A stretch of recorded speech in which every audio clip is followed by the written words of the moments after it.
Assalamualaikum warahmatullahi wabarakatuh. Kali ini kita bahas tentang Gunung Lawu. Selama ini Gunung Lawu dikenal sebagai pusat kegiatan spiritual di tanah Jawa dan ada hubungan dengan tradisi serta budaya keraton. Selain menjadi buruan para pelaku spiritual, Gunung Lawu juga sangat populer di kalangan pendaki gunung. Gunung yang terkenal angker dan menyimpan misteri ini memiliki mitos sebagai tempat sakral di tanah Jawa. Hal itu tak lain karena adanya beberapa peninggalan sejarah yang masih nampak di sekitar lerengnya, termasuk tempat muksa Prabu Brawijaya. Prabu Brawijaya sangat lekat kaitannya dengan Gunung Lawu, dan hal itu membuat kisah Gunung Lawu sangat menarik untuk ditelusuri. Secara administratif, Gunung Lawu berada di antara 3 kabupaten, yaitu Kabupaten Karanganyar, Kabupaten Ngawi, dan Kabupaten Magetan. Menjadi batas antara Jawa Tengah dan Jawa Timur, Gunung Lawu masuk dalam jajaran 10 gunung tertinggi di Jawa Tengah dan Jawa Timur sekaligus Seven Summit of Java. Sebagai pusat kegiatan spiritual, Gunung Lawu memiliki beberapa hal unik, mulai dari peninggalan sejarah, kisah Prabu Brawijaya V, mitos dan misteri yang selalu menjadi cerita turun-temurun di masyarakat sekitarnya maupun pendaki gunung. Pada masa akhir Kerajaan Majapahit 1400 Masehi, kerajaan mengalami pasang surut di dalam pemerintahan Prabu Brawijaya V.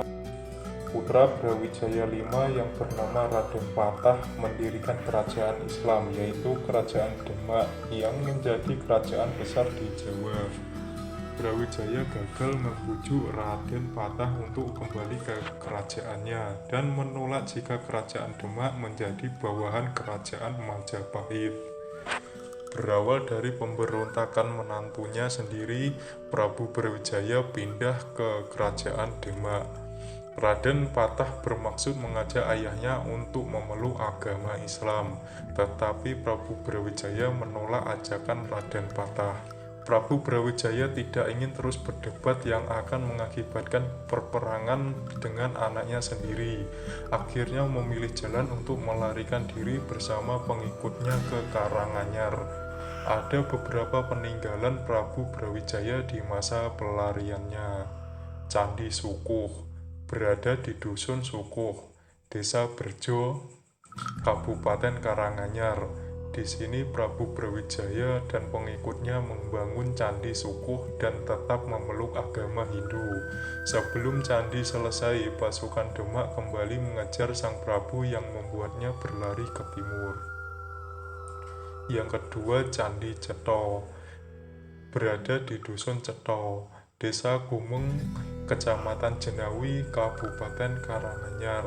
Di sini Prabu Brawijaya membangun Candi Cetho. Di sini dia dikejar pasukan dari Cepu di bawah pimpinan Adipati Cepu yang menaruh dendam lama. Prabu lari ke arah Gunung Lawu. Yang ketiga, Bulak Peperangan berada di lereng Gunung Lawu. Di lokasi ini konon terjadi pertempuran antara pengikut Prabu Brawijaya dan pasukan yang mengejarnya. Saat geram dikejar pasukan Cepu, dalam persembunyiannya di puncak Gunung Lawu, Prabu Brawijaya mengeluarkan sumpah kepada Adipati Cepu. Sawijining ana anggone wong Cepu utawi turunane Adipati Cepu pinarak sajroning Gunung Lawu bakale kangen nasib cilaka lan agawe bisa lunga ing Gunung Lawu. Jika diartikan dalam bahasa Indonesia, artinya Jika ada orang-orang dari daerah Cepu atau dari keturunan langsung Adipati Cepu naik ke Gunung Lawu, maka nasibnya akan celaka atau mati di Gunung Lawu. Sampai sekarang tuah sumpah raja terakhir Majapahit Prabu Brawijaya masih diikuti oleh orang daerah Cepu, khususnya keturunan Adipati Cepu. Dalam pertapaannya di puncak Gunung Lawu, Prabu Brawijaya ditemani oleh abdi dalem setianya, Sabdo Palon dan Noyo Genggong.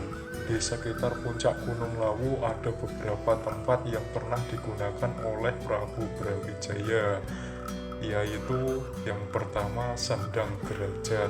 Mata air ini dulunya adalah tempat pemandian Prabu Brawijaya V. Air ini dipercaya memiliki khasiat menyembuhkan berbagai macam penyakit. Yang kedua, Sendang Panguripan. Air ini pernah dimanfaatkan oleh Prabu Brawijaya dan kini dipercaya menjadi kekuatan magis. Yang ketiga, Sumur Jolotundo. Sumur Jolotundo merupakan gua vertikal sedalam 5 meter yang dipercaya sebagai tempat Prabu Brawijaya V menerima wangsit selama di Gunung Lawu. Raden Patah yang belum kehabisan akal mengutus penasihat keraton Demak yaitu Sunan Kalijogo untuk memberikan pencerahan mengenai agama Islam kepada ayahnya. Sunan Kalijaga pergi ke tempat Prabu Brawijaya di Gunung Lawu. Sunan Kalijaga berhasil memberikan pencerahan kepada sang Prabu yang akhirnya bersedia masuk Islam. Masuknya Islam Prabu Brawijaya menyebabkan kemurkaan Sabdo Palon dan Noyo Genggong. Keduanya yang tidak bisa berbuat banyak di hadapan Sunan Kalijogo akhirnya pergi meninggalkan Prabu Brawijaya dan bersumpah akan kembali ke tanah Jawa 500 tahun lagi. Prabu Brawijaya pun menjalani tapa brata hingga akhirnya moksa di salah satu puncak Gunung Lawu, yaitu puncak Hargodalem. Sedangkan puncak Hargodumiling dipercaya menjadi tempat moksa Sabdo Palon. Ada versi lain yang menceritakan tentang pelarian Prabu Brawijaya ke Gunung Lawu dan kisah ini juga masih dipercaya masyarakat turun-temurun. Konon diceritakan bahwa Prabu Brawijaya pergi sendiri ke Gunung Lawu untuk menghindari pasukan Demak dan Cepu. Di tengah perjalanan menuju puncak gunung, dia bertemu dengan 2 orang kepala dusun di kaki gunung, bernama Dipa Menggolo dan Wongso Menggolo. Mereka menemani sang Prabu untuk mengasingkan diri di Gunung Lawu. Karena kesetiaannya kepada sang Prabu, Dipa Manggala diangkat menjadi penguasa Gunung Lawu hingga ke barat meliputi Gunung Merapi dan Gunung Merbabu, ke timur meliputi Gunung Wilis, ke selatan hingga pantai selatan dan ke utara hingga pantai utara. Dipa Manggala membawai seluruh makhluk gaib dengan gelar Sunan Gunung Lawu. Sedangkan Wongso Menggolo diangkat sebagai patih dengan gelar Kiai Jalak. Sampai akhir hayat Prabu Brawijaya moksa di Gunung Lawu. Kedua kepala dusun ini melakukan tanggung jawab yang diberikan sang Prabu untuk menjaga Gunung Lawu. Hingga kini, Gunung Lawu masih sering dikunjungi oleh pelaku spiritual yang masih menjaga kebudayaan hingga kini.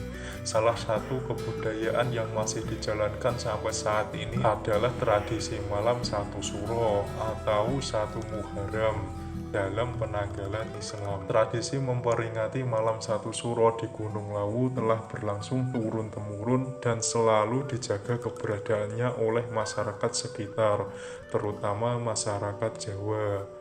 Tidak hanya terbuka untuk masyarakat sekitar, panorama alam Gunung Lawu juga memikat mata para pecinta, khususnya pendaki di Pulau Jawa. Dari keindahan Gunung Lawu, juga ada di antaranya kisah mistis yang paling terkenal. Kisah mistis itu yang paling terkenal adalah terkait keberadaannya pasar setan yang berada di lereng gunung, tepatnya pada jalur Candi Cetha. Di area yang banyak ditumbuhi ilalang ini seringkali ditemukan suara bising, seperti suara di pasar pada umumnya. Anehnya, tidak terlihat apapun di atas padang ilalang. Hanya suara bising yang tidak bersumber.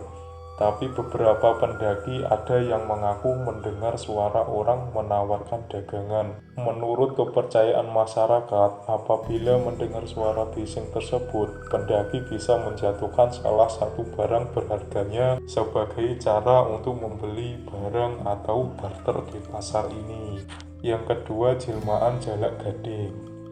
Namun, keberadaan jalak gading justru memberikan petunjuk jalan kepada pendaki yang tersesat dan punya tujuan baik. Sebaliknya, ketika ada pendaki yang punya niat buruk dan bertemu dengan jalak gading, maka akan mendapatkan nasib buruk atau apes ketika berada di Gunung Lawu. Yang ketiga, misteri beban berat.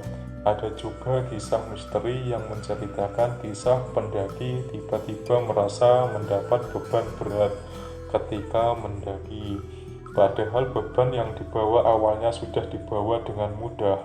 Namun di lokasi tertentu, beban yang dibawa terasa sangat berat, seakan ada yang menekannya.